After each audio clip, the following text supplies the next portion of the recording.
তো চুড়িদার পরে তো রেডি হয়ে বাড়ি থেকে বেরিয়ে পড়েছিলাম, আর সেদিনকে হচ্ছিল প্রচণ্ড বৃষ্টি আর আমাদের রাস্তার অবস্থা তো বেহাল।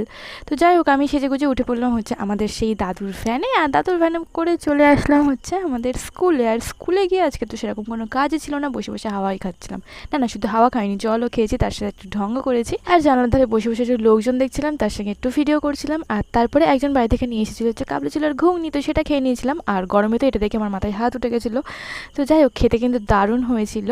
আর ঘুগনিটা খাওয়ার পর দেখি আবার এনেছিল, স্কুল থেকেই দিয়েছিল হচ্ছে জিলিপি, কারণ আগেরবার একবার স্কুলে এরকম জিলিপি দিয়েছিল। আর এই জিলিপিগুলো তো খেতে দারুণ লাগে, ফাউ জিলিপি হেব্বি লাগে।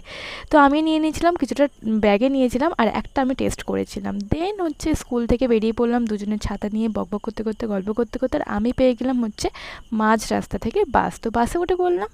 আর তারপরে চলে এলাম হচ্ছে আমাদের বাড়ির রাস্তায়। তো দেখা হচ্ছে পরের ভ্লগে, আজকের মতো এখানে শেষ করছি, বাই, টাটা।